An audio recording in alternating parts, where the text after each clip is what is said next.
Yo, yo, yo. Welcome back, everybody, to another conversation here at The World Can Wait. Um, Before I get into really opening up what we're about to be doing, want to just let everybody know that this is the perfect opportunity for you to go ahead and hit that share button so that more people can join us in the conversation. We want to hear from you guys. We want to see you guys engaging with us, get these conversations really rolling, hear more perspectives.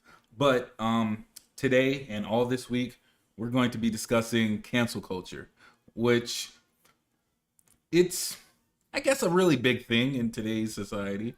Um, it feels like each week somebody or something new or someplace new is being canceled, and there are tons of opinions all up and down the spectrum on it. Like, it's useless, it's pointless, or good, they deserved it, he deserved it, all of those different things. So what we're about to do is just kind of talk about what cancel culture is, how it impacts society, what its function is, different things like that. Ultimately, we're just going to get into cancel culture. We have a panel of people who are different, so naturally they will have different perspectives and views on cancel culture, and that's what we're here for, to just share diverse opinions, perspectives, experiences, and just really try to learn from each other and see how much we can grow from these conversations that we're having. So I'm going to kick it over to Dom. He's going to open us in prayer, and then we're just going to jump right into it. All right. Thank you, God, for this time and this platform to be able to have important conversations like these. I ask that you would allow this conversation to teach all of us and to teach all of our viewers something that we didn't know before, and that this would be productive conversation. In your name we pray. Amen. Amen. Amen. All right. So who wants to kick off our icebreaker? Tell them what it is. Oh, I mean, that's right. I should probably tell you. I'm signing up for it. I'm like the outline. Like in my mind, I'm thinking like they got the outline. Like she doesn't know it. True. Like You're not wrong. I'm a little okay. Gentleman in the red, will you please? And that's you. Yeah, you. Will you please kick off our icebreaker, which is state your name and the person, place, thing that like the best person or worst place, thing that's been canceled in your opinion. I'm Chris, and I've been on a couple episodes so far. My personal favorite thing that's been canceled due to cancel culture is definitely Alex Jones. I'm so happy to hear less of him, and not even from like a political standpoint, just like intellectually. There's only so much you could do. Like I'd rather get like brain eating worms and just like fill my head with those instead of continue to listen to him. So so glad that dude's gone. Well, already then. Who's going next? I'll go next. So I'm Bobby, and honestly, my opinion, my favorite so far, which depending on which way you look at it, the best or the worst, would have to be Eminem, and his line in the "I love the way you lie." That one has to be the best, honestly. Like I've watched all those videos, and I'm just like, this is what we're going for. Okay, yeah. Nice try. I'm very unfamiliar with it. Oh man, yeah. We'll have to talk about that one. That's oh, you're unfamiliar with it? Yeah, it's a piece of work. Yeah, that I would say that's probably one of the worst examples. It's also of cancel culture. Okay. It's wild. Okay, Terrell, what about you? And I said, you're supposed to that's yourself. My fault. Okay, well, I'm Terrell, and it's a tough one. I'm gonna go with an easy one, a cop out even, and I'm gonna go with the Washington football team, and technically not canceled because they still exist as the Washington football team, but so many things, the namesake that everybody knows them by is gone.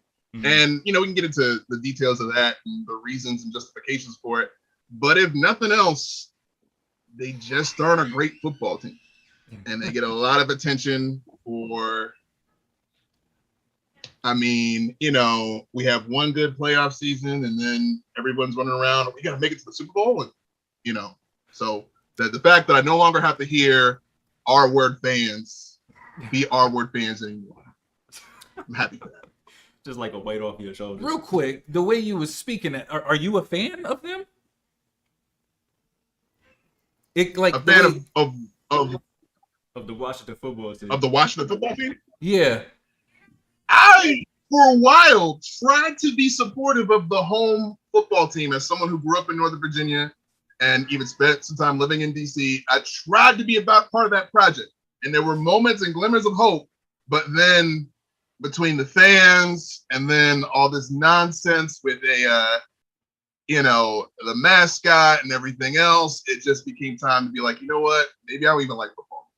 So. Just throw the whole thing away. I get that. I was about to I was about to have us take a moment of silence and prayer for you if you was a fan, because yikes. All right. Where you want me to go? Go ahead. Oh, my name and favorite thing? You go ahead. I got to think about it. Okay.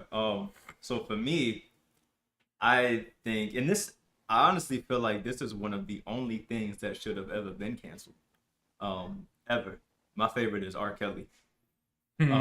Simply because I don't want to get too much to it, but he was using his funds, the funds that we were giving him as his fans, to do just downright evil stuff. So I feel like him being canceled, like, saved lives. So that's the only canceled thing that I'm like, yeah, I can really get behind this. Okay. I'm Chuck, Charles, CS, all of them things. I don't even know, man. I feel like I'm listening to y'all and I feel like, man, I don't know that much about cancel culture for real. Like, because apparently a lot of things have been canceled. Like, I be hearing like canceled and I'm just like, not canceled, just people don't like it anymore. Like, I guess, I hated when they was trying to cancel Kanye. I hated that. I did. Naturally. Because he's the GOAT. Naturally. Naturally. Oh my goodness. I feel like I could not roll my eyes harder. Don't scratch your head too hard, bro. Your brain will fall out. Don't. Ooh. One of our viewers said accountability culture, and I like it. Because, yeah, that's really what we're talking about, is holding people and things accountable to, I guess, the standards of society, maybe? I don't know, or our standards for society.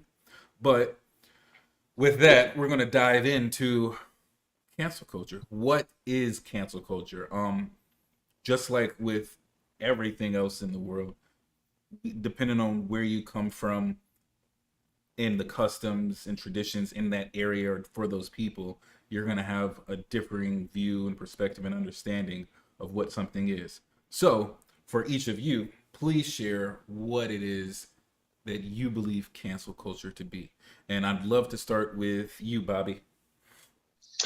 So, I mean, I look at it two different ways. And literally, as you said the word, this thought actually came to my mind is, you know, because you mentioned, you know, we all come from different places, you know, we all grow up differently. We have different thoughts, opinions, and views. And to me, one of the biggest things is it is exactly what it sounds like. You're canceling culture. You are canceling culture. That's the biggest thing. And, you know, because somebody doesn't like something, they have to let everybody else know, like, we need to cancel this. You know what I mean?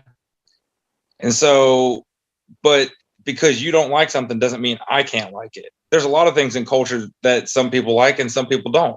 But that's what brings us as individualities, you know, and lets us think for ourselves. So if we keep conforming to all of this, why would we, what's the word I'm looking for? What is the point of trying to conform to all of societal standards? You know, because if you don't like something, I'm afraid I might hurt your feelings because I like this. So to me, it's essentially just that, canceling culture. Okay, I've never heard it like that before. The idea of canceling culture. So yeah, that was interesting. Um, as far as like disliking things, does it play a part in why it's disliked? Like, does that hold any kind of like bearing? Like, I dislike this because I don't agree with this person on some other issue.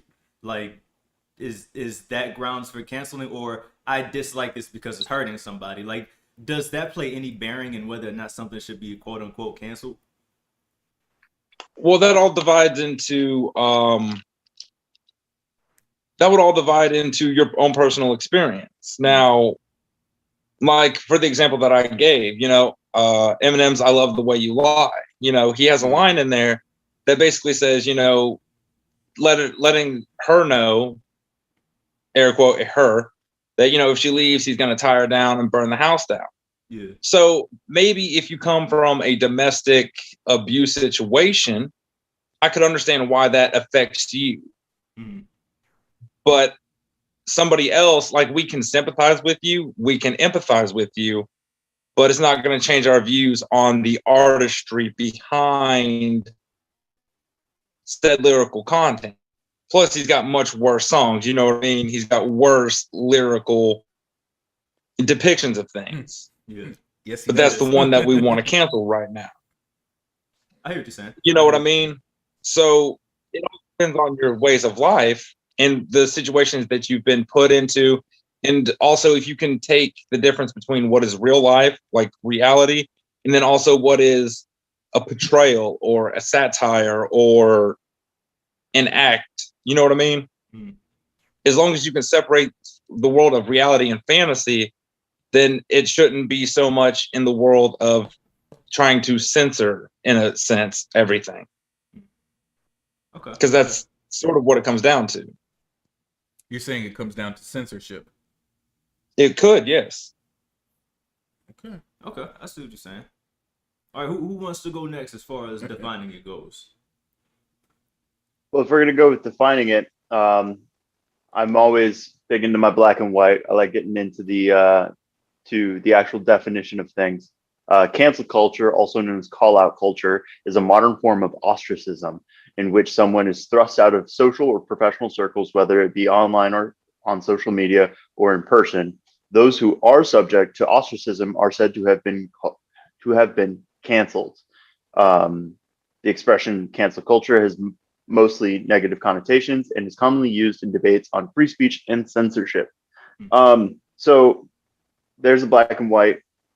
Now, in regards to what cancel culture is, a big thing that a lot of people overlook when they're talking about cancel culture and, it's coming on to, censorship or, this, that, the other thing, right?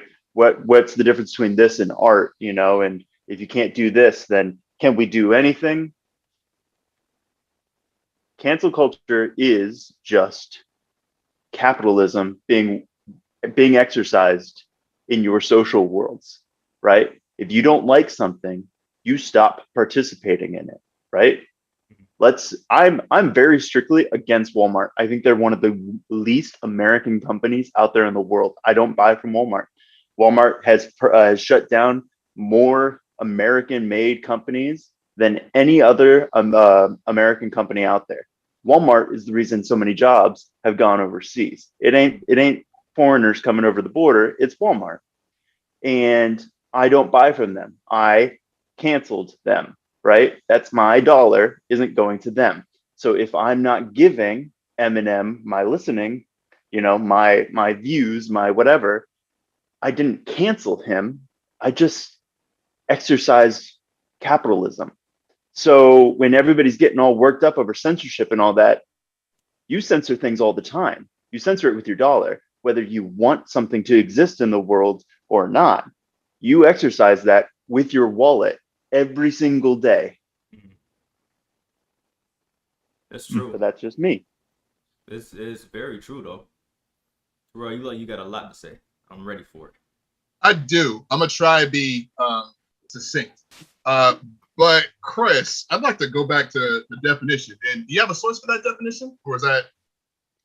It's from Wikipedia. Oh, so hold on, Wikipedia. But the sources being, we've got New York Times, we've got Merriam-Webster, and we've got Dictionary.com as the sources cited. Okay, that's all very good. You have to forgive me. This is some of my profession is someone who teaches English courses at various different levels. But there's something very textbook about those definitions that you see only in a dictionary, but for everyday conversations is a really bad thing that English teachers complain about all the time. And whenever you see it, you should always be suspect. They are passive voice. Yes. Right? Someone is thrust out of social circles. Who's doing the thrusting? By what means? Someone is said to have been canceled. What is the actor in that? And there's a lot of work being done to bury the agent who's doing the cancel, which kind of gets me to the first thing about cancel culture in terms of what is it. I don't think we really have a great way of talking about it. I don't think we have a really great definition for it. So I really don't think canceling is a strategy or a movement or a thing that's being taken up at any particular point or position. I think that it is rather a kind of effect of a couple of things. One, that's what we kind of touched on, social media, right? And just the kind of horizontal movement of opinions and facts, where you feel some way about something and it goes on Twitter, and then other people like it, retweet it, do whatever, and it kind of gains a following of sorts. And then the second piece I think that's important to the phenomenon of canceling is that businesses realize that being tied to problematic or things that are considered unethical or messy or sticky is bad business, and that they want to distance themselves from that. And I think that you can see this in a variety of different ways. I forget the name of the individual in question, but I remember when I was teaching at one point, and it was when the owner of the Clippers, his partner or ex-partner had released a sort of saying of him saying some very derogatory things, dropping the N-word, various this, that, and the other. And then that's when there was a big movement. And I think even the league eventually decided, we don't want you representing a team. We don't want you being affiliated with the NBA anymore. Now, is that a move of ethics? Is that a move to say like, this person's problematic and we should get rid of them out of our circles? Or is this a matter of managing your brain?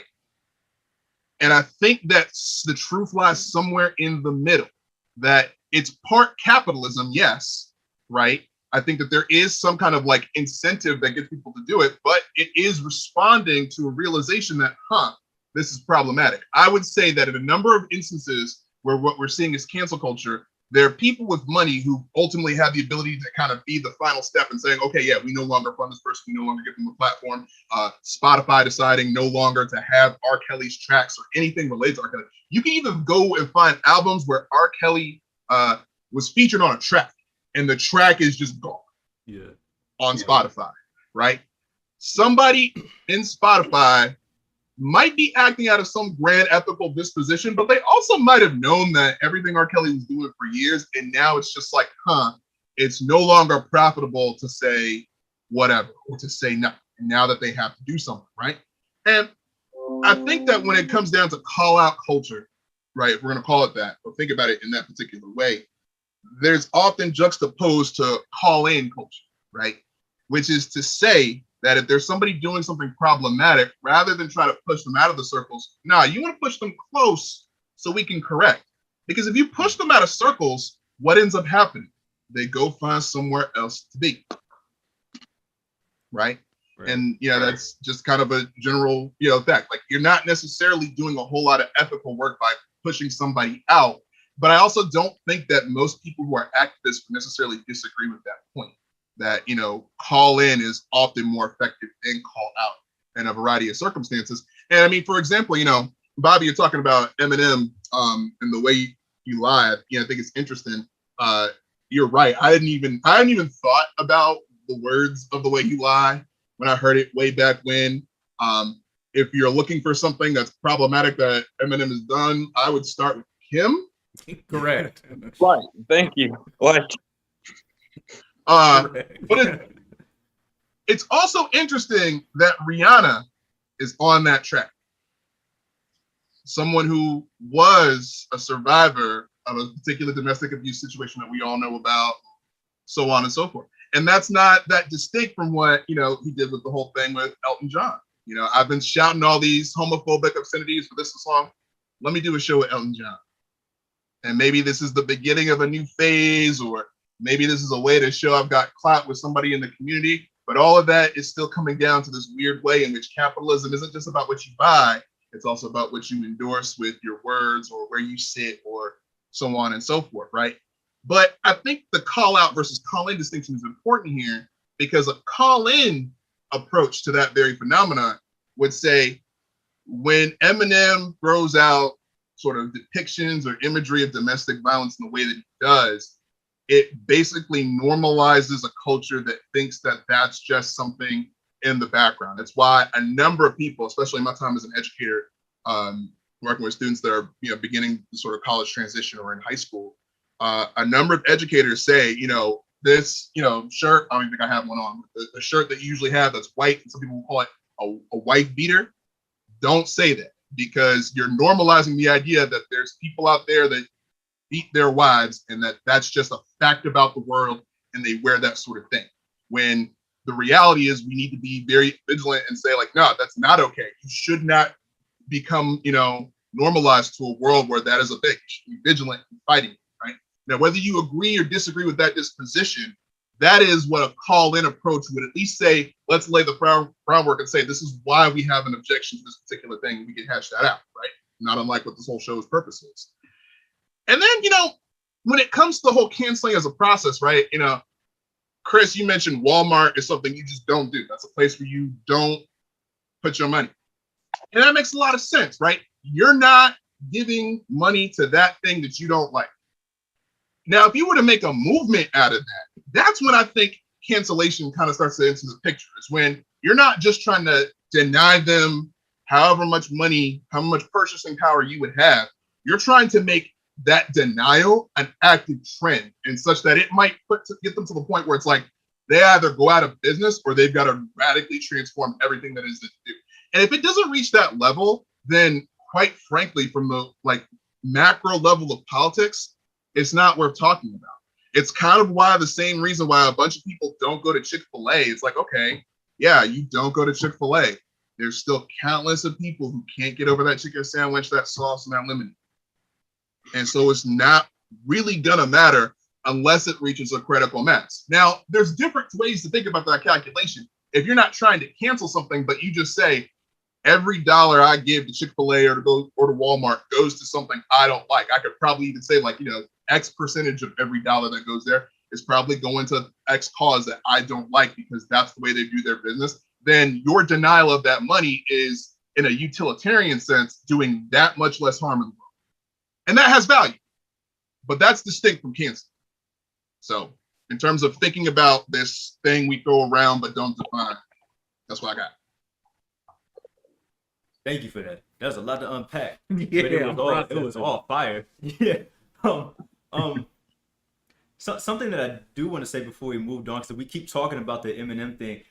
What's interesting about that situation, though, is that that song was supposed to shed light on domestic violence. And so it was written in that way so that people could understand in some degree what someone has to go through.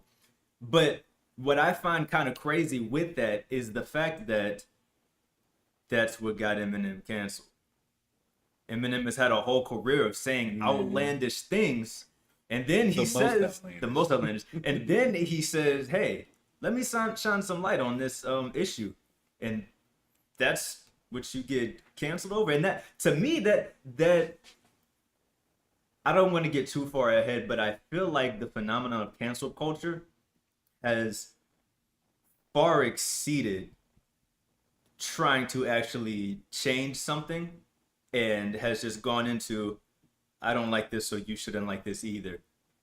And just off the bat, I don't like this, I'm gonna post a video about it. The video takes off, now we all don't like this. But nobody took a second to say, let's see what Eminem has to say about this. Let's look into the song. Let's see what it's actually about. Because that's why I laughed when you brought it up earlier, Bobby. Because I was like, this man got canceled for nothing. Like he was trying to do Right. something good here, and he got taken out for it. But that's just my idea is that it's far exceeded what it was supposed to do, and it's kind of out of hand now.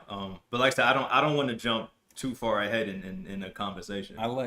So initially when you said it, I was like, hold on, wait, I don't know what this is about. And I don't have like all the details. I remember hearing things, and this is what I know, like in, I guess, chronological order. One, I never liked that song, primarily because I'm not familiar with anybody just liking being lied to, right? Like in a real sense. Like, and so like that, like when I first heard the song, it bothered me. I don't even remember when it came out. I just remember thinking, this is stupid. Who loves the way that somebody lies to them? Moving on, right? And so I just like disregarded the song completely. But then, you know, when there was this fuss and people, Eminem canceled what? And I'm like, oh, why? And it was, oh, because of his line in I Love the Way You Lie. And, you know, I'm not familiar enough with the song to know the line. I just know that my very first thought was, they didn't go all the way back to Kim. And then I proceeded to like quote it to somebody. I'm like, yo, he opens it up with like, it's really reckless, you know, like, and I'm just like, I don't know. I think that the things that, or some of the things that some people get canceled over are, I think, things that maybe, yeah, like you said, it's like over nothing ultimately. If you're gonna cancel Eminem, it should probably be over Kim. Like that's how I Or feel kill about it. you. You said what? Or kill you. Like Yeah, I mean, literally, you know. the whole Marshall Mathers LP was worthy of cancellation. Like, I mean, and yeah, it's so wild. I mean, and it brings up and I think it was you, Terrell, that was talking about like normalizing it, and then somebody said in the comments like, it bothers me that everyone thinks that talking about it normalizes it.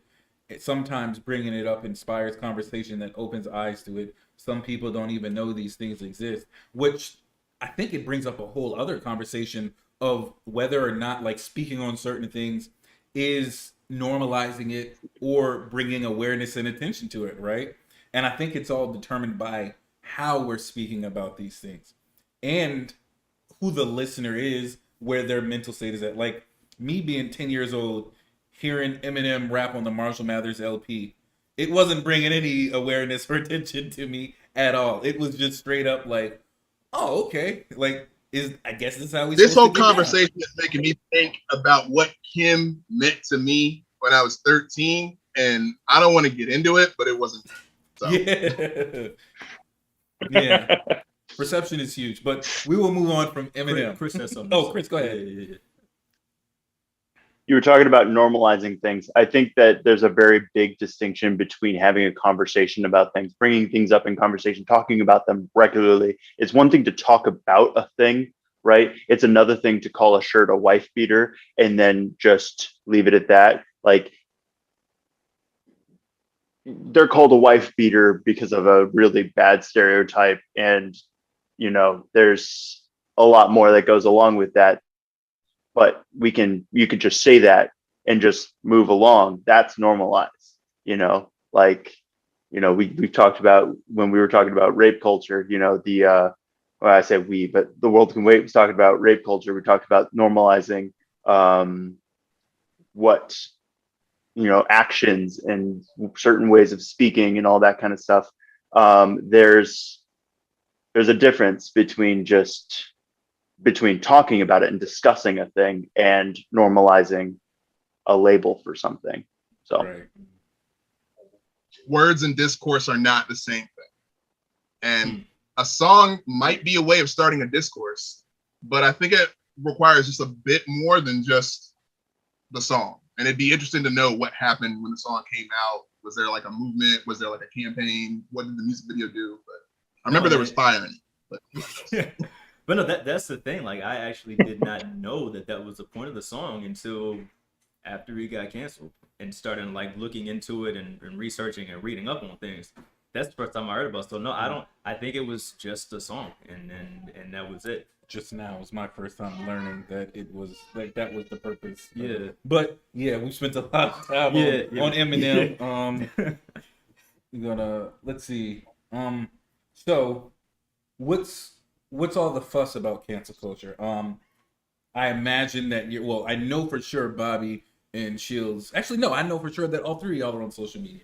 I don't know how frequently you're on, but if your timeline looks anything like mine, then whenever anything happens, you see people saying all sorts of crazy stuff about it, right? Like whether you agree with them or not. From where you sit and see people speaking about cancel culture, what seems to be like the I guess the root issue? Like what are people really upset about when it comes to talking about cancel culture? Like is it really like for example, one of the things that like has been irking me is so many people pretending to be upset that Pepe Le Pew was canceled. Like he's the least spectacular member of of Looney Tunes. Like you don't care about him at all. You only care about Bugs and Daffy and Tasmanian. Like you don't care about him. Like so why are you pretending? And so it's like what is really the issue here? Is it because again, you don't care about Pepe. So what is it? Is it you just don't like the idea of somebody like I don't even know how to ask this question because I've never heard of anybody like just loving Pepe Le Pew, right? For me to have seen as much outrage about him being canceled as I've seen, So like, does anybody have any answers to help me stop fumbling over my words? Because nobody loves Pepe Le Pew. Okay. I got some words I can sort of throw out there, and I think I'm gonna pick up on something that Bobby said that cancel culture is about canceling culture. And another way to riff on that is that it is the contemporary version of what we might call the culture wars, right? And the variety of ways in which those took place. And thinking about those maybe starting around the kind of 60s moment, where there are all these sort of countercultures, Woodstock, various movements, right? Feminism, civil rights movement, et cetera, Black power, really kind of thinking about what are the grounds upon which a society is constructed. Should we begin to question those? And again, I hate to tap in. This is actually kind of very relevant to everything I do as someone who's a scholar of literature, language, and teacher language. The way we put together the books we learn in school. What is considered valuable? What is considered worth teaching? What is considered something that you need to know? What is something that is dangerous? What is something that's problematic? So on and so forth. And so I think a lot, and we could throw in Pepe Le Pew, or we could even go so far as to talk about the, what was it, 6, 4, or like, I think it was less than 10 Dr. Seuss books that they're no longer publishing. That is also part of it.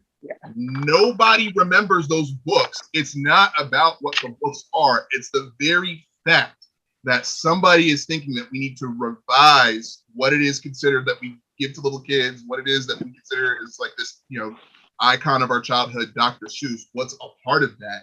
And the ability to control and determine what it is that we include and don't include, that is the thing that gets people riled up. And then it gets turned into all these other things, but that's a sort of. I have a question for you. Because contrary to what a lot of people might think from seeing me up here, I'm a little bit slow. Okay. And so is what you were just saying basically that people feel it was good enough for me, so why are we trying to change it for them? Like this existed when I was a kid. It didn't scar me in any way, shape, or form. So why are we getting rid of it? I don't even know if I'd go that far. I don't know if it's so much because here's the thing. I don't remember some of those books. I think a bunch of people never knew what those books were. I looked them up and I was like, I knew one of them. I can remember one of them clearly, but that's all I knew was Cat in the Hat and Green Eggs and Ham. Right. Once I saw that some of my classics like Green Eggs and Ham, One Fish, Two Fish, and what was the other one? It wasn't Cat in the Hat 1, I think it was Cat in the Hat 2. Those are my classics. Once I knew that those were good, I was like, tight. I don't even remember these other books. So, it's not even a matter of these are the things that were like, that I consumed as youth. It's just the fact that they are considered a part of a thing that some might go so far as calling culture, civilization, or if I'm being like really kind of on the nose, Western civilization. And that somebody is taking the initiative to reconsider the basis of what that is and how it informs us. And the fact that somebody has the hands on that and can rethink and start to redirect what the future looks like and the organization of society, that is problematic. It's all about the sort of capital of culture. What is it that, all the things that we consume, engage with, what is the power of that? What is the force of that in terms of shaping the way that we live in society on a day-to-day basis? And because that there's some implication of the things that you read and touch as a young kid then goes on to affect you and decide the way that we organize ourselves later on in life, the fact that somebody's getting close to that power, that's the concern. It has nothing to do with the objects themselves. It has everything to do with what they signify in a larger scheme of how it is that we live in the world. Okay. Chris? In that same vein, we've been doing that for years and years and years, because what do we teach our kids about Woodrow Wilson? You learn about his points plan, but you don't learn anything about him airing, Birth of a Nation in the White House, him giving a real voice to the lost cause argument, and all of the backward steps towards, equality, right? Like, it was like, we don't teach Woodrow Wilson anything in school. He's a footnote. You maybe gets a subsection in history, right? But he was actually quite a damaging figure in our history. We don't even talk about him. And so you're absolutely correct. That the real fear when it comes to like children's books and start talking about textbooks and all that kind of stuff is the long-term implications of what's going to happen when these kids go to school and they learn these things, and what that's going to do for us. So Terrell's killing it. Bobby, I'd love to hear your thoughts. Honestly, what I think it comes down to is because it goes hand in hand. It goes hand in hand with PC culture. Everything's got to be politically correct. Oh, okay. I was like, this is a new one I ain't never heard of. No, politically correct. Everything's got to be politically correct. Everybody's worried about everybody's feelings and what things, might hurt your feelings and what doesn't hurt your feelings. You know what I mean?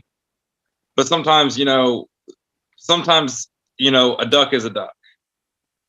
I'm not going to, me personally, I won't sugarcoat anything. If you want me to sugarcoat something, I'll go get you a cookie. That's the way I look at it. As for the Pepe Le Pew, I'm not going to sit here and be like, yeah, Pepe Le Pew is my favorite, Looney Tunes. He was. But on the same, he was a French skunk. But it's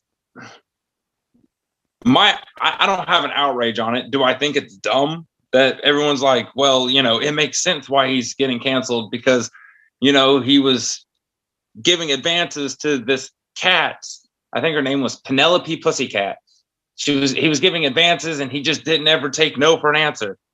But did he ever act upon it? Did he ever get close enough to do anything? You know what I mean? Now I'm going to tread real lightly with those words real quick. Because I know how. I've seen somebody lean up. It was like, I think because I know how that could have been taken. Hold up. So I'm treading real lightly, and that's the thing about that is why do I feel that I have to tread lightly on an opinion or a statement? Because words these days can be misconstrued and taken out of context, or once you say something, it's not going to be asked, hey, can you explain a little bit better onto what you mean, as opposed to they're going to take the first things you say. You know what I mean? Right. So that right there for political correctness. Go ahead. Is a perfect example. Yeah. Okay. So that right there is the way I did that. You said you feel like you have to tread lightly when you're talking about certain things, right? Correct. Well, by societal standards. Okay, because that was kind of like my question. Because if I'm not mistaken, I think a little bit earlier you were like, basically more or less like, why do we care about all of these different people's feelings? And it's like, we're trying to go both ways with it. Sometimes I feel like we're trying to go both ways with it all the time. To your point, or rather to your question about like what doesn't matter what he did. All he did was just keep going and going and going and being told no. It does perpetuate rape culture. Like that's just what it does, you know. But Terrell, you had something you wanted to say, and you're on fire, so you got it. Well, I guess I kind of want to maybe follow up and flesh out, Charles, some of the things that you're sort of saying, right? It's like, you know, Bobby, you said you kind of felt like you kind of had to defend yourself, and maybe that was a response to me leaning forward. And I'll admit there was a part of me that was kind of like, say more, right? And that makes you feel a bit threatened, right? And I realize that as someone who teaches and often watches the way that like a classroom will respond to me, is that like I need to be careful and pay attention to that and cue into it, because that's what makes for an effective learning environment, is when I pay attention to those things and I'm responding to them and reacting to them, feeding back and so forth. But it's interesting that is a concern, right? That is one of the things that PC culture and cancel culture threatens, is that sense of safety. But there's also the concern about, you know, having to worry about everybody else's feelings all the time is precisely what restricts things. So it seems to me on both sides, we're dealing with the same thing, is that somebody's sense of safety is at harm, which is a really interesting way to wash it down, because that makes it like a wash, like either I hurt someone's feelings or I hurt somebody else's feelings. So what do you do? But I think there's also ways of unpacking it to say a little bit more. But I guess I want to introduce, you know, some insight into the way that media and culture works, right? There's a lot of talk sometimes about kids playing Grand Theft Auto and then that inspiring them to become a shooter of some type of sort. And the studies that have been done prove that to be just completely bunk. Media and exposure to it does not shape behavior in that way. What it does shape, however, is worldview. And the idea of seeing something like Pepe Le Pew, because let's be honest, like, yes, he's a skunk, but what he is he's sort of like a Don Juan lover. Correct. He's going to go after the ladies. He's always going to be sort of, you know, girl crazy. He's always going to be giving them, you know, this is the stat and the other. And we see that trope over and over and over again, to the point where it's like when we encounter somebody in real life who's always chasing after somebody, trying to get a number, trying to get a date, it's like, you know, that's what we saw when we were younger. That's just someone in the world. That's a thing that exists. And I think that the question of rape culture becomes, when is that crossing the line? When is that not okay? And perhaps Pepe Le Pew never rapes Penelope. But there's a lot of lines before that where we got to say that's not okay. And I think that the whole idea of the Me Too movement and the idea of putting scrutiny under Pepe Le Pew is to say that, like, yeah, nah, like, rape is bad. It obviously crosses the line, but there's so many other lines before that that we also need to be suspect of. And just watching this, you know, skunk do what it does, But I think that the more we unpack that assumption or that claim, that becomes something that I don't think everybody agrees with. And that's the place we need to have the conversation. I find that you can. Oh, go ahead, Chris. Go ahead.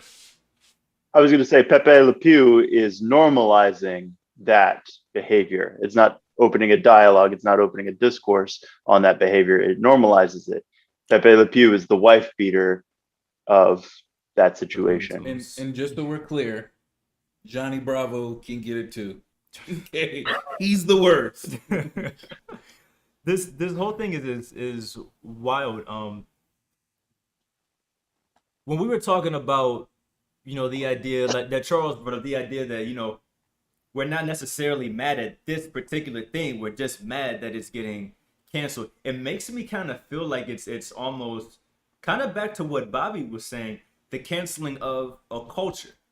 We all grew up on Johnny Bravo and Looney Tunes with Pepe Le Pew, right?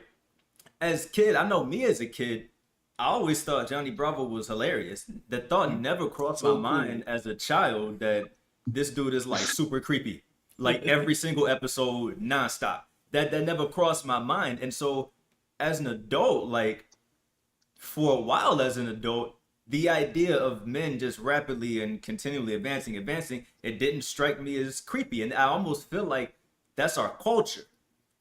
And it's almost like the fear of cancel culture is a fear of kind of losing where we were at and moving into something new that none of us are comfortable with because none of us have had this for our entire lives.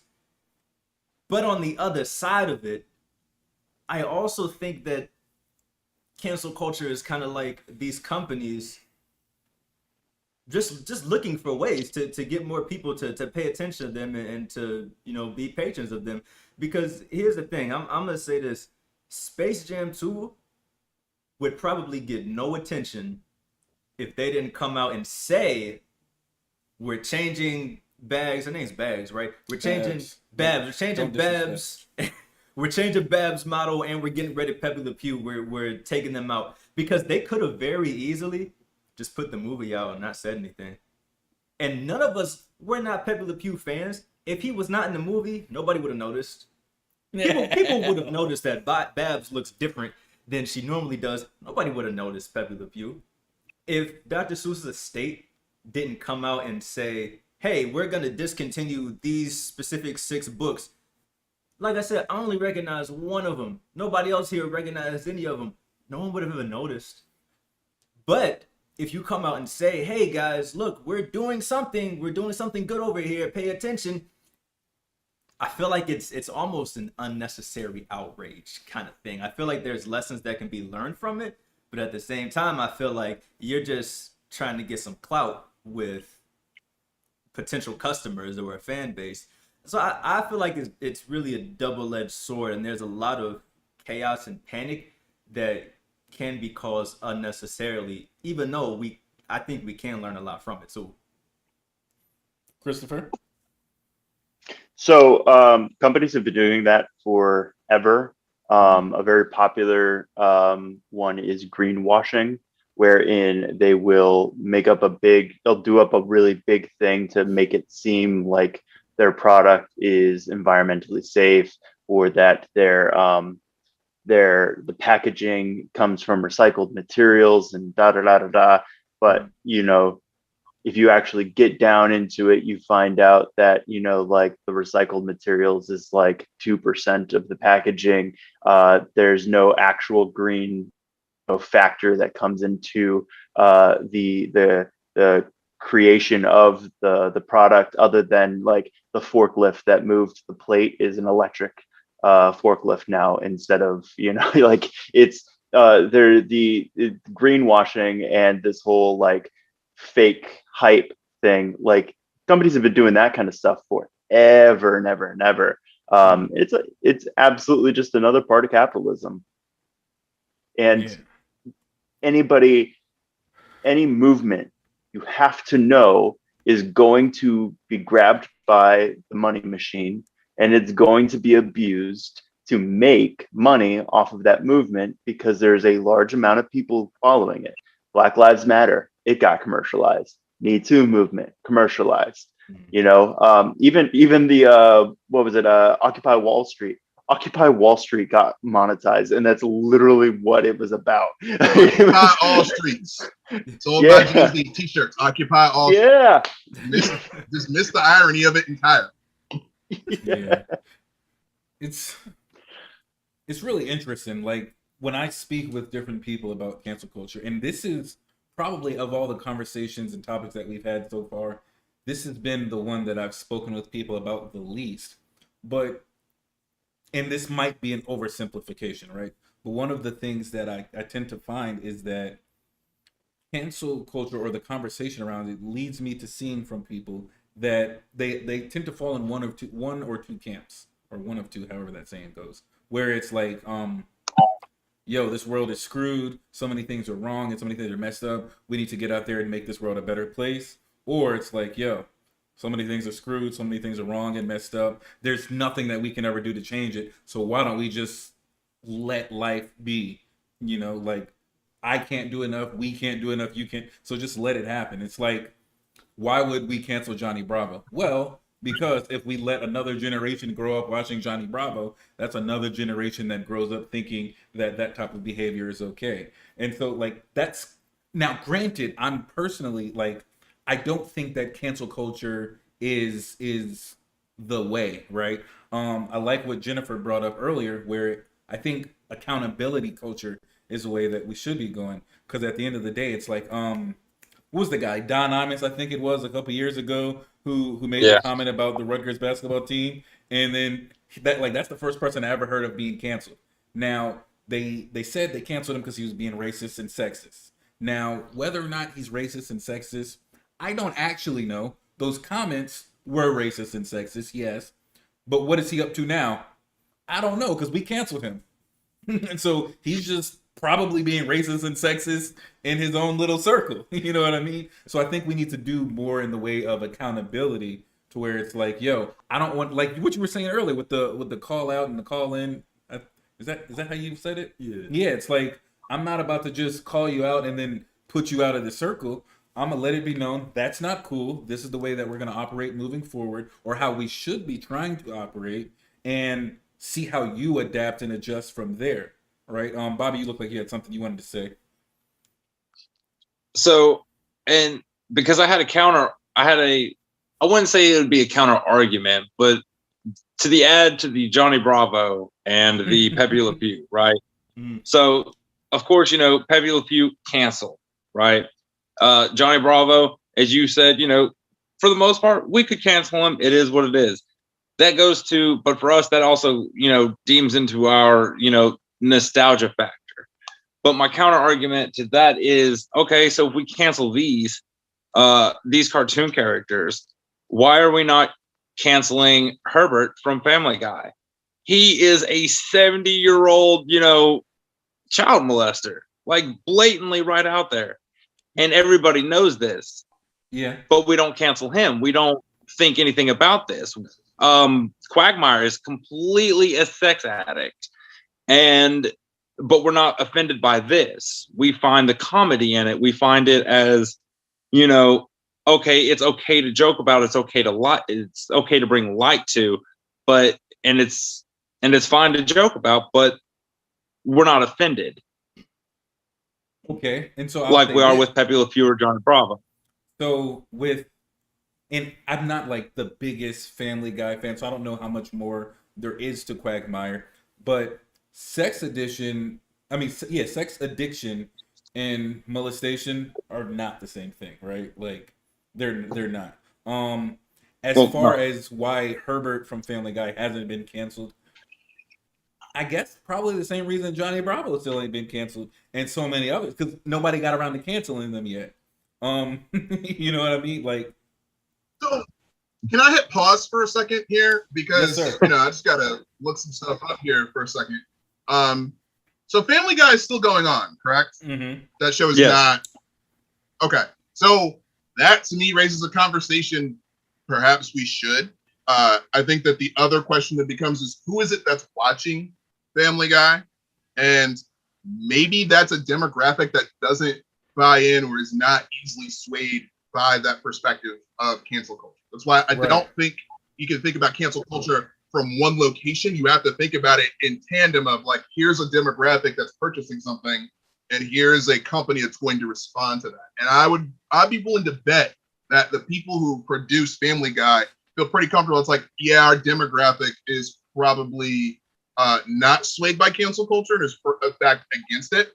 Second, in terms of Johnny Bravo, when was the last time he was a thing?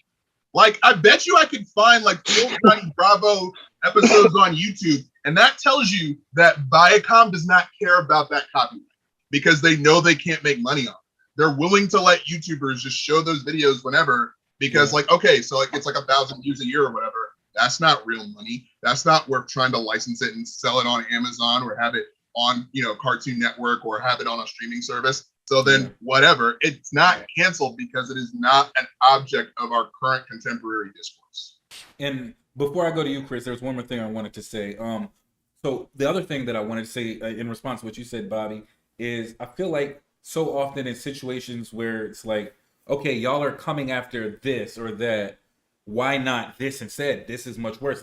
I feel like that's a very, I guess, poor response to those situations where it's like, well, if y'all are upset about this, then why aren't y'all upset about this, instead, we should be more like, well, if that's not acceptable, then this is also not acceptable. Let's do something about it, rather than saying this is okay, so that should be okay too. But go ahead, Christopher.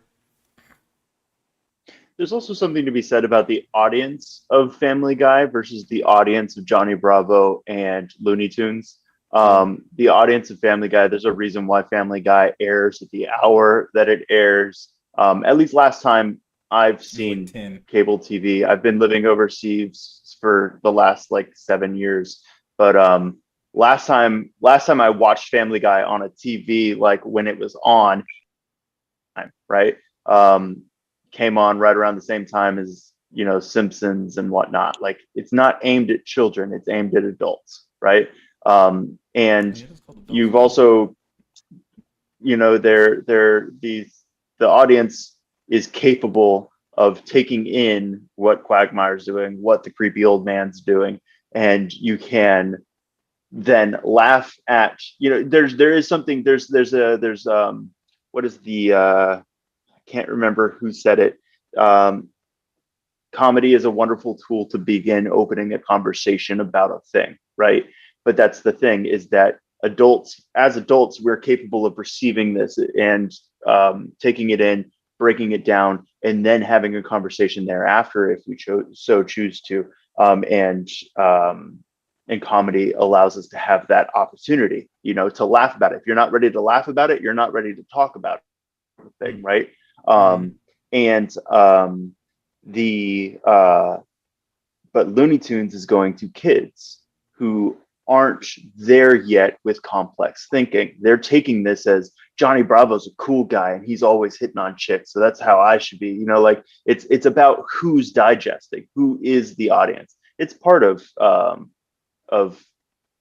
why does this need to be canceled or not, so. Yeah, I have a question. Oh, I'm sorry, but I have a question really quick. Any of you can answer it. And it's kind of in response to I think what all three of you just said. Definitely to you, Chris, but maybe the other two. So like with Family Guy, right? I do personally believe that it is geared towards adults based off of the time that it comes on. I mean, it's what, Comedy Central, but I don't know. I've it's never still seen it. adult. Well, it's Adult Swim, right? So like that in and of itself. But I feel like there's something to be said, and maybe it's a different conversation about kids who grow up watching the Looney Tunes and Johnny Bravo, who then become the adults that are watching the Family Guy. So we're these kids who didn't have the comprehension skills to differentiate between like what's happening in the show and how we're really supposed to conduct ourselves in real life. And that's our entertainment, and that's the type of entertainment that we have all the way up until adulthood. So then when we get to shows like Family Guy, I feel like maybe we're still not processing what's actually happening. I don't know. And again, like I said, that might be a completely different conversation. It's just a question that came up as you were speaking. What you mean that we're not processing as adults? Not so much that we're not processing, but because we grew up on Johnny Bravo, Pepe Le Pew, other things like that, it's become so normalized for us that when we get to Family Guy, it's like it's just whatever. Oh, You know what I mean? You're saying we're desensitized to what we're watching. But So I think personally that gets back to the conversation we were starting to have about the way you lie. And I would throw out another, this is a deep cut, like deeper than my years on the earth, but Family, not Family Guy, but All in the Family, right? And how that show was like humorous, it had a laugh track, did all this thing. But like when you watch that show, and especially if you watch it as a kid, I think there was like a way in which it was easy to not like it, because like it wasn't just trying to make you laugh. It was trying to like stage the culture wars. It was trying to make you realize that the world is changing. They're these discrepant positions, and they're hashing it out such that you couldn't walk away from that show without having to at least wrestle with one or two really salient questions. I don't think The Way You Lie is trying to do that. I also don't think Family Guy or Johnny Bravo, definitely not Johnny Bravo since it's meant for kids, is trying to do that either. And so there's definitely the risk that there's something that's kind of getting ingested and sort of passed through without criticism. If you think that it's funny or it's just a part of the world with Johnny Bravo, you could very easily think that it's funny or just a part of the world. Or, I mean, don't get me wrong, Quagmire isn't straight, is No, he's straight. Okay, my mistake. I'm thinking of a different character then. He might have been bi, but you know.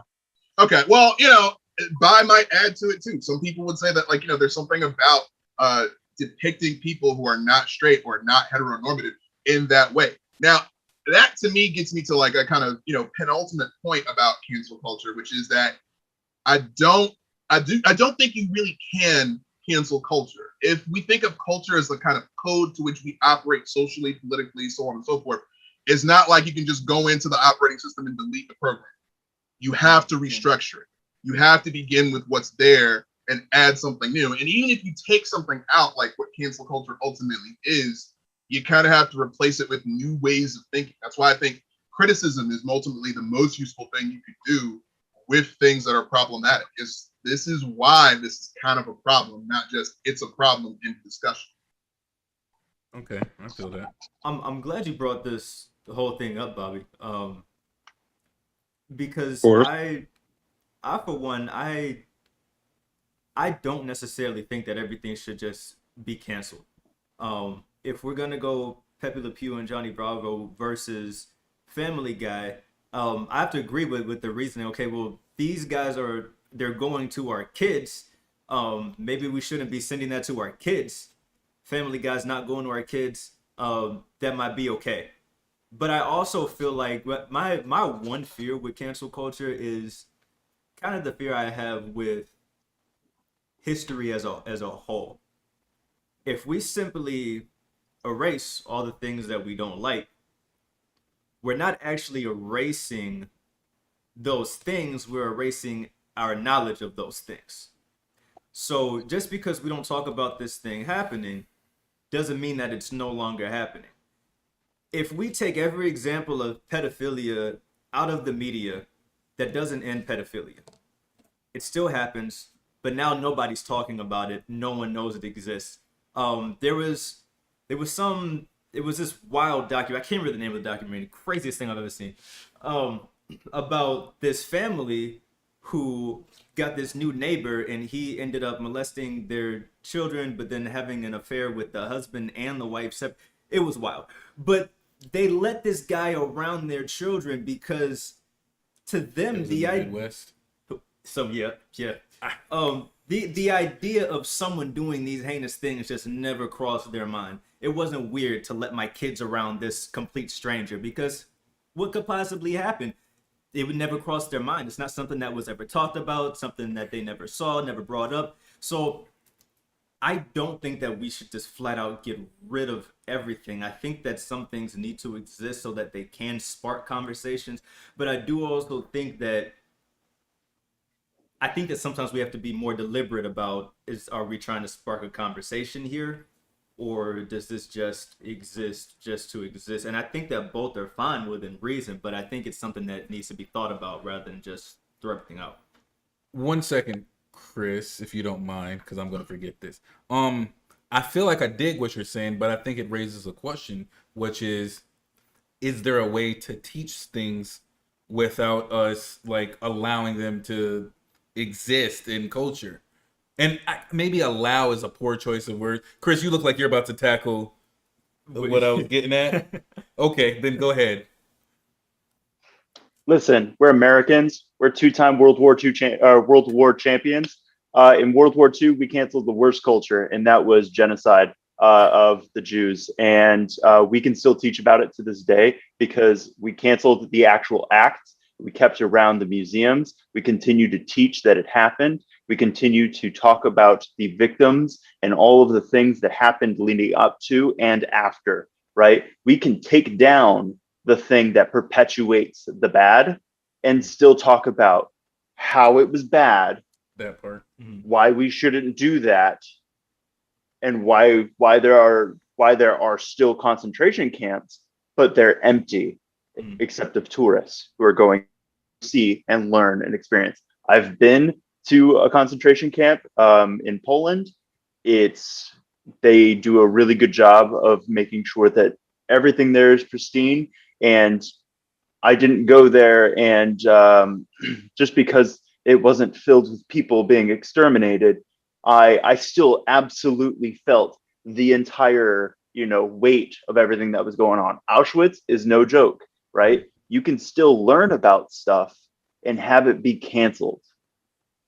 So are you saying then let's get rid of these iterations of things in our media, in our TV shows, and instead of allowing us to see them play out, we just take all these things from a standpoint of let's educate rather than let's just allow these things to exist in media.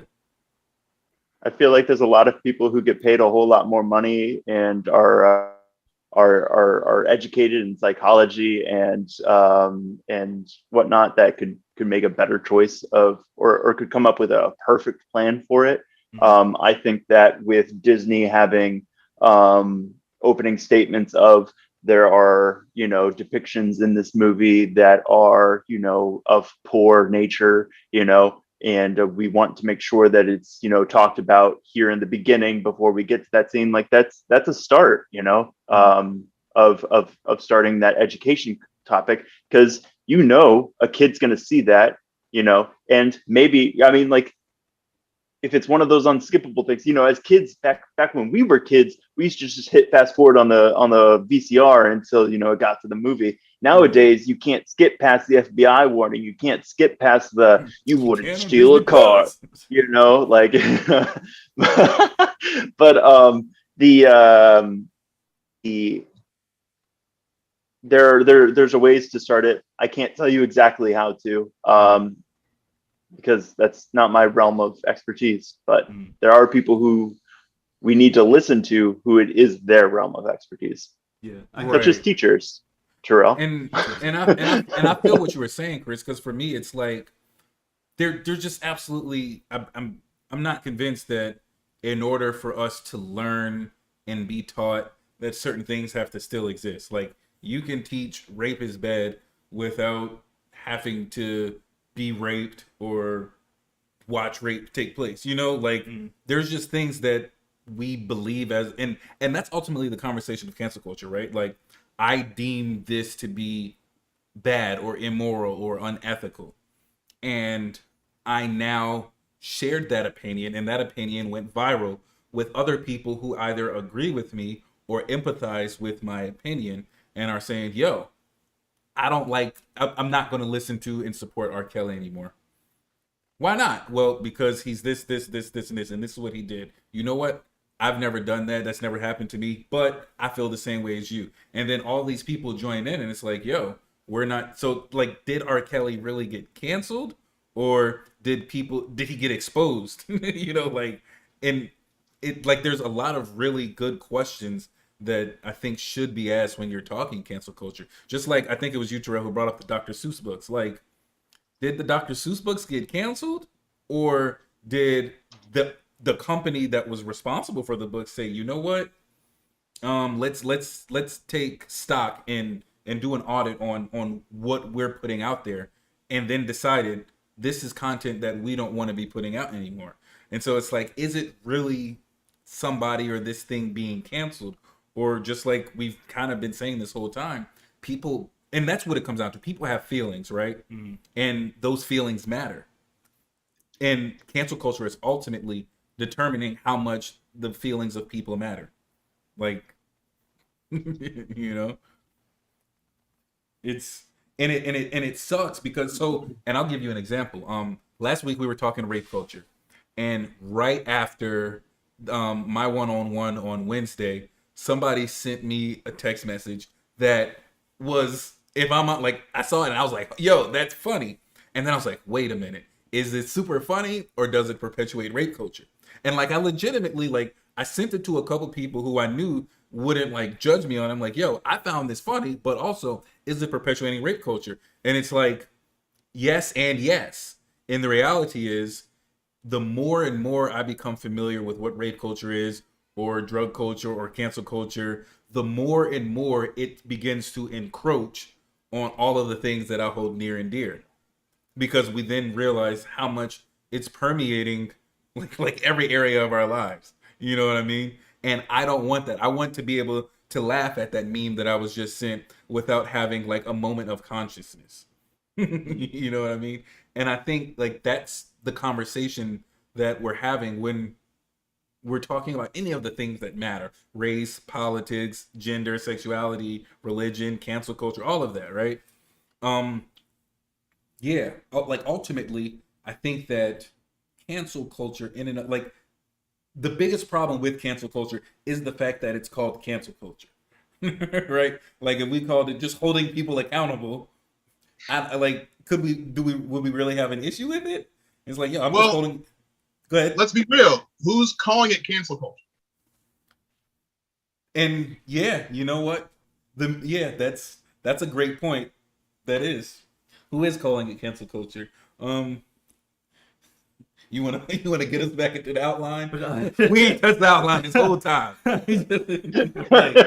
way to go, Bobby, with Eminem. No, it's been so good. It's We been so opened to good, the though. icebreaker. I started it Off with the rails Eminem. then. Yeah, basically. But that's dope though, that it just kind of took off like that. Nah, it's not dope. Bobby's trying to cancel me. All of my hard work, he's trying to cancel me. I don't appreciate. I have feelings too, Bobby. I apologize. Sorry for making a point here. Honestly though, I feel like we've through our conversation covered a ton of the outline. To be honest, I'm sorry, I'm looking through to see what exactly we haven't covered. We've inadvertently covered just about everything. I do like our last question though. I think it's the most important one. Yeah. If we're canceling people left and right, and we've kind of touched on this just a little bit, but if we're just cancel all over the place, does anyone ever get a chance at redemption? For you Christians, it's called grace. Yeah. Because someone brought up earlier, if we cancel this guy because he said something racist and he goes over there, do we know if he's still being racist over in the corner somewhere? If we kick somebody out of the circle because it said something we don't like, don't they just go and find another circle where they can say those hurtful or harmful things? So through cancel culture, does anyone ever get a chance to be redeemed? I think in a way, actually, and I'm glad you brought that up because I think it was like a few months ago. Everybody heard about the issues with. You remember Jimmy Fallon had a skit where he was in blackface, and like this was years and years ago. But somebody brought it up and was like, "Oh my God, Jimmy Fallon did blackface." Now a lot of people were like, "Oh, well, cancel Jimmy Fallon."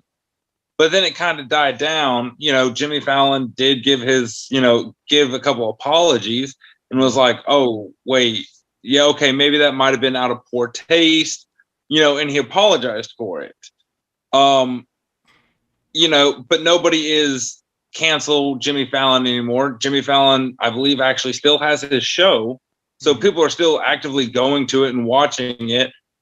And it's just a matter of your overall, I think at the end of the day, it's your overall likability and how well do you sell your apology.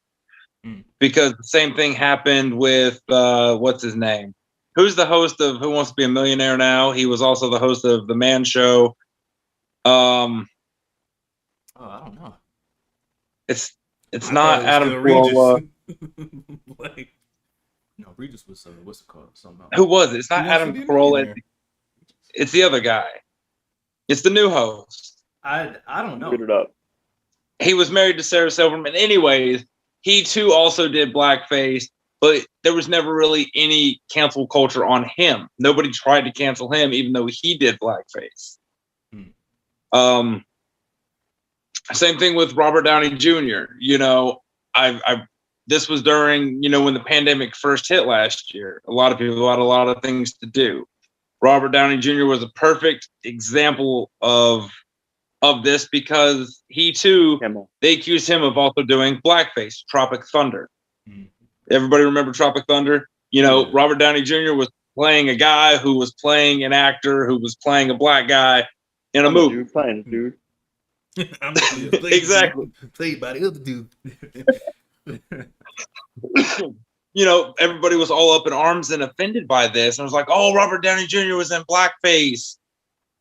But the thing is why are you all now bothered by it? Like, we weren't bothered by it. It's the younger generations who are being bothered by it. For the most part, is what it seems like.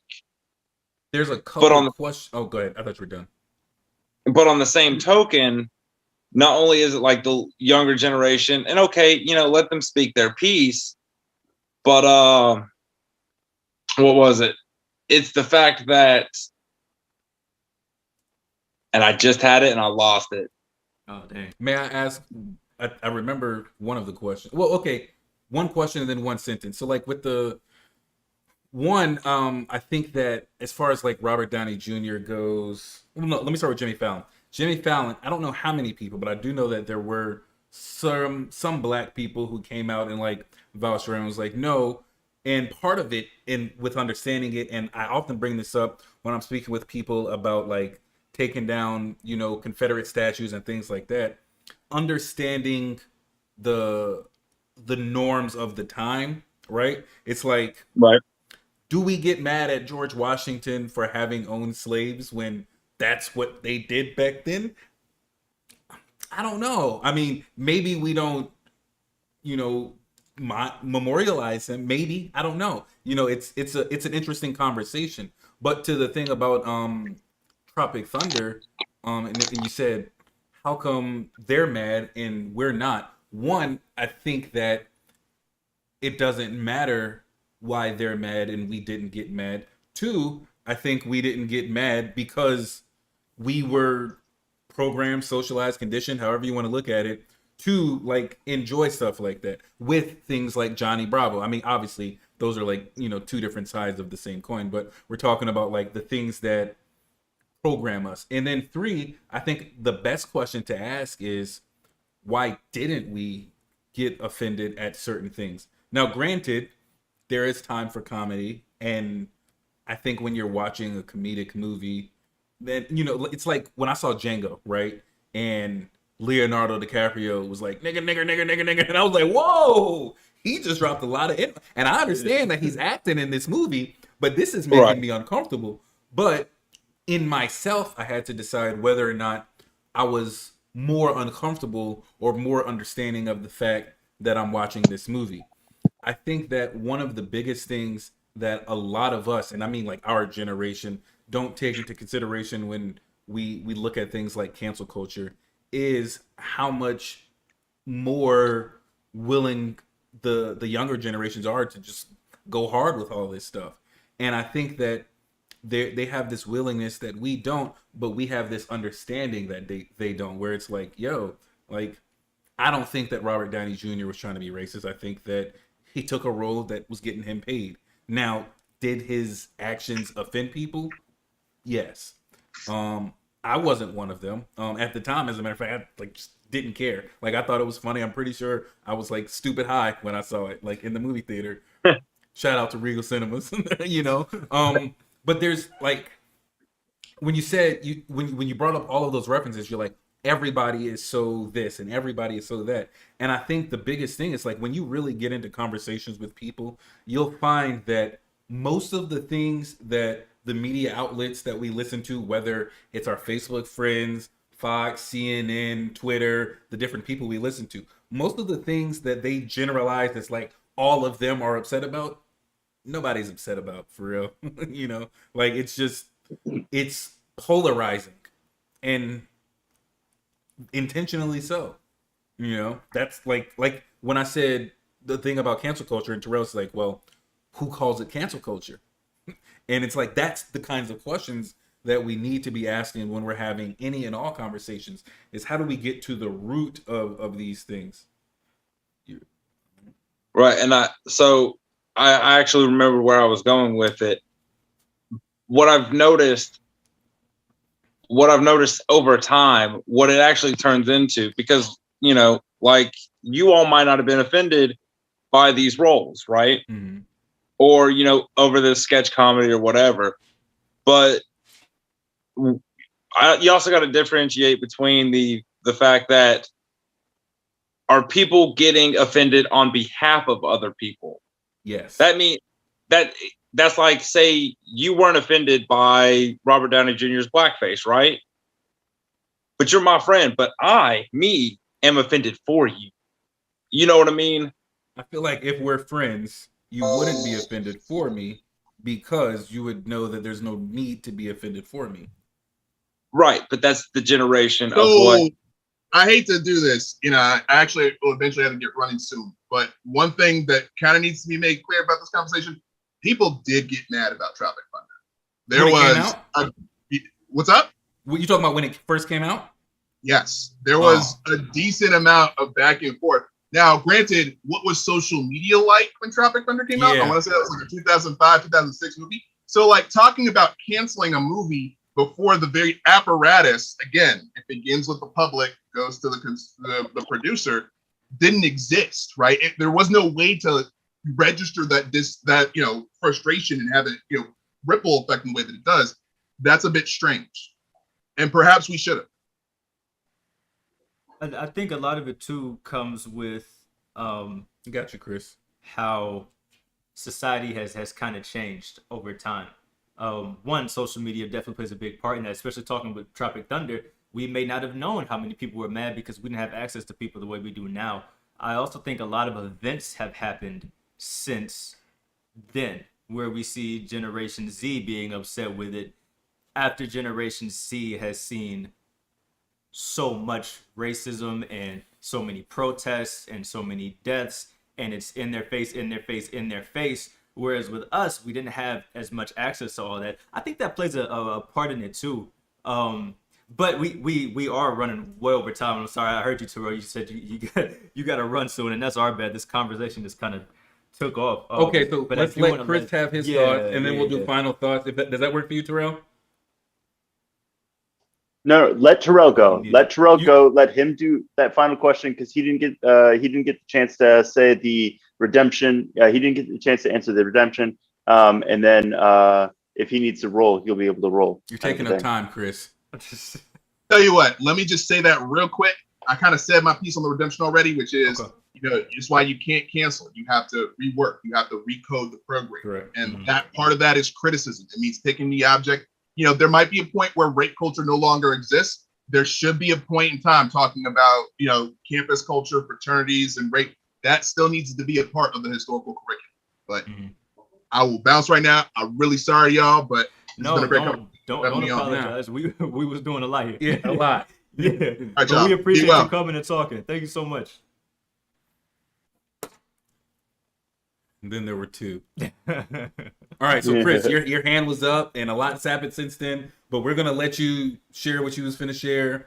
Bobby, if you got a counter, you can counter it. But after that, we're gonna final thought it out. So my first thing was about in regards to being offended for other people. It kind of reflects back to the last time I was on. We did the importance of research and it's, do you actually care about this thing, or are you just kind of riding along with the wave of people who care about it and you're like, yeah, that seems wrong? Or did you actually do your research and do you actually feel something for this, right? So you get that bandwagon effect that does happen, and that's not wrong all the time. Sometimes it's okay to bandwagon, right? I think everybody can agree that, rape is bad, murder is bad, there are times where it's okay to bandwagon. Then there are other times where it's best that before you speak, you're a little more educated, right? And I could almost make the argument that you should always be educated before you speak. But there's that. Can I run into the redemption question? Yeah, go ahead. So I personally have a point of view that, generally speaking, everybody can come back, right? You can learn from your mistakes. We're human. You're going to make a mistake. It's where people are all on politicians about oh, they used to be anti-gay. It's yeah, so was everybody. And then we learned, and then we got better, right? Like we learned, you do your best until you learn that your best isn't good enough. And then once you learn how to be better, right? So it's okay to do that. And there is a small caveat there, though, for me, right? And that is when we're talking about innocence. To me, children and animals, that's literally, if you're one of the Christian types, like babies, animals, they are innocents. They are untainted, right? And if you do something ill to either of those, you're done. You best believe in a God, because I have no mercy for you, right? So like when everybody's like, oh, but Michael Vick's done so much, I'm like, fuck him. Yeah. No, when you mess with innocence, right? You've tainted something that was pure, and you could just go. You could just go. I'd be fine with you leaving the gene pool and also stop breathing my air. Dang, he said scram, kick rocks. Right. And that brings up a It's his question, but air. I'm not even going to ask the question that it brings up, because it's just a spiral into another hour. Did you have more? Nope, that's me. I'm good. Bobby, you want to respond to that at all? No, I believe, that is very well said. Like, I can see his point of view, and with the children and the innocents and the animals, I agree with that. There are some things you cannot come back from, and when you put it in that way, you're right. There's some things you can't come back from. It is just what it is. There are people who can't come back from certain acts that they have done. The severity of those, whether it be towards a child or anything of that nature, even if it's not even towards a child, even on the idea of, the idea of like rape culture, just as even if it's not a child and it's a normal human being or me or you, no, you can't come back from that. That aspect you cannot come back from, but words or media, certain media things, I do believe you can come back from, if that makes sense. No, it does. And I think that that's a good place to close it. We're going to move into final thoughts for those of you who don't know. And Bobby, this is where like everybody just gets a minute to say what it is that they want people to take away from the conversation, right? And I'm going to start with answering that last question, which was, if we're canceling people and things left and right, when is there an opportunity for redemption? And then kind of playing off of what you two said. So my final thoughts for this. I think that everyone deserves redemption, no matter how despicable the thing that they did society finds it to be, or even myself personally, right? Like, and the reason that I land there is because I'm very much aware of the fact that there are things that I've done that some people might find more despicable than something else, right? And I would like to be given grace. So I extend it. Now, that's not to be confused with naivety or naivete, however fancy you feel like being. I had to get a little fancy on them. But yeah, I think that cancel culture itself, like as we've been talking about it, doesn't allow an opportunity for redemption for everybody. I think it allows an opportunity for redemption for some people, which is why I think that there has to be some adjustments made, right? Like, not all traditions are good, not all cultures are good. We have to make some modifications where necessary. And I think one of the modifications that we need to make pertaining to cancel culture, and then also just in general, is the way that we use the words that we're speaking to talk about certain things, right? And in that, I mean, let's stop, like, on an individual level, calling it cancel culture. I mean, granted, this whole week's titled cancel culture, so we can't until Friday afternoon, right? Like, we can't. It's cancel culture. But like, moving forward, let's not call it cancel culture. Let's just say we're holding people accountable, especially the people in the companies and the places that our poor asses are giving our monies to. Right? I mean, unless y'all rich and I don't know, but like we're paying these people to do things that we don't like and say things that we don't like and to do things that we disagree with. And I think in order for us on individual levels to really be the kind of people that we say we are, we have to take stock in what the people and places that we're putting our time, our efforts, our energy, and our money into are doing. Otherwise, we can't really be those people. But yeah, that's my little bit over a minute closing thoughts. Chris, will you go with your final thoughts? Final thoughts are this whole idea of cancel culture, ostracization. Just educate yourself before you speak. Like most things, if a fool speaks, you know it, sort of a thing. Just educate yourself. Know why you're canceling something. Know why you're no longer being invested in something, not just the headline, right? You know, you don't read just the headline of a news article. If you do, you probably miss the important bits of the news article. Educate yourself and be good to one another. Generally speaking, if everybody's good to one another, you don't have to worry about cancel culture. True. Okay, Bobby.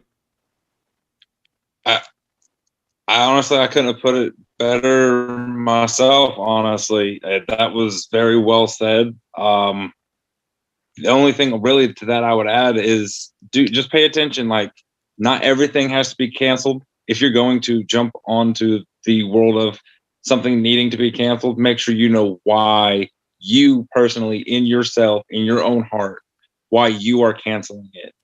Because at the end of the day, if you are joining everybody else, you're going to lose one important thing about yourself, and that's your individuality. You're going to stop being able to think for yourself. So most importantly, don't lose that. Know why you're doing what you're doing, and you're doing it for yourself, not for other people, not for everybody else's approval or societal standpoints. Okay. I'll share mine. I think that cancel culture has a time and a place. I think that it's a powerful tool that can be used for good, and I also think that sometimes it goes overboard. Um, I believe, as a Christian, I have to believe that everyone can be redeemed and everyone should receive grace. As a human being, I believe that redemption can look different for a lot of different people. Redemption doesn't have to mean I completely forget about what you did and it's swept under the rug and you just come right back into the fold and we hug and make up. Um, in the case of R. Kelly, I keep going back to that. He hurt kids, like lots of kids. Um, I have to believe that there's some kind of grace for him here on earth, but I don't think that we should ever elevate R. Kelly back to the position that he was in before this whole thing blew up. I don't think we should be giving him our money. I don't think that, well, I would hope that no one would let their kids around him. I don't think that we should be fawning over him like we used to. But I can't say let's just throw the person away. And I think that that sentiment has to be held with all cases. You can, I guess we're, like I said, we're still calling it canceled. So you can be canceled, but you should also be educated. We shouldn't just throw you out to the wayside and forget you exist, because that doesn't actually solve the problem. Maybe that makes things better in our little circle over here, but you still have not learned. We still have not educated you. We still have not made a positive change. We've just pushed the problem under the rug. So yeah, that basically my final thoughts are, let's use this thing, I don't want to say sparingly, but let's use this intelligently. Let's make sure that we know what we're canceling and why, but let's also make sure that, like Chris said, we're educating at the same time. I think if we do that, and also like Chris said, if we're just generally kind to each other, I think that we can see a positive change rather than just excommunicating people and going on with the day. Word. Well, that concludes our conversation for today. This has been one of my favorites so far this year. And we've had a lot of good ones, but this one has been really good. There's one of the big things that I would love for everybody to take away from this conversation and every conversation that we have is learning to navigate and comprehend nuance, right? There's nuance in everything, and we don't really, as a society, we don't too much allow for the nuance to be understood and accepted. And so everything is just like, it's this way or that way, and we forget that there's this place called the middle, and then there's all of these other places on either side of the middle, right? But yeah, I've loved this conversation. I've loved hearing different points of view.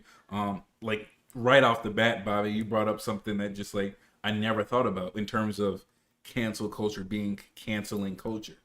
And I think one of the things, right, that as people is we hear you say something like that, and our first thought is, do I agree with that or not? Rather than just thinking about what you just said and considering how you even got to that point of view. Because it's a very interesting one. And I think whether, I don't know if I 100% agree with it, but I think that there is a lot of validity in that statement, right? There, I mean, it is. As a matter of fact, I think I 100% agree with it. See, that happened that fast. Yeah. And so, like, opening yourselves up to be able to just listen to other people, have conversations with other people who think differently than you. Like, Dom and I host this thing, and we don't even agree on all the things all the time. And I'm not going to bring up the thing that I usually bring up, but there's a lot that we don't agree on, right? And that's just like perfectly okay that we don't agree on things. But understanding is necessary. And so for all of you in the comments, all of you viewing, anybody on the show, I appreciate you all for participating in this conversation with us. So much participation. We would ask that, you know, you guys continue to show up, participate with us, share these things, because as you can see, we're not out here just trying to tell people what to believe. We're having conversations and just trying to you know, open up some dialogue, share some perspective, learn from each other. I think that that's one of the best ways that we can make this world a better place for ourselves and our children and their children, is to just understand the way Bobby thinks and the way Chris thinks and the way Dom thinks is different from the way that I think, and that's not a bad thing, right? Like, it doesn't have to be a bad thing. So yeah, continue to share this content, and we're going to keep coming back with some more. I'm going to close this in some prayer, and then we're going to be out of your hair. And I didn't mean to rhyme, but I can't help it. I'm a low-key rapper. You understand? I'm not a rapper. That was for my wife. All right. Jesus. I don't know. All right. Chris is like the non-Christian ready for prayer, and I'm just like over here geeking. Like, all right. He's like, all right, we pray. Okay. Jesus, we thank you for the opportunity to have these wonderful, amazing conversations. We know that they're sometimes uncomfortable, but they're very necessary. I just pray that we continue to find people who are willing to come up here and share their point of views, no matter how different they are, no matter how much they might think that they'll be, you know, ridiculed or mocked for believing something different. I pray that you would just open the hearts of people to be willing to have these conversations with us, to have more people engage in these comments, and just allow these conversations to reach around the world as they've been doing. And I just pray that you would continue to use us in this place and this platform to do great things. In Jesus' name, amen. Amen. All right. We will be back tomorrow? Question mark. Maybe. We'll see. I got something in mind. But Okay. we'll see. Stay tuned. We will let you know what's going on next. Stay tuned. Make sure you're following us. Turn on your notifications so that way you know exactly when we're going live. But with that, we will see you, I guess, when we see you.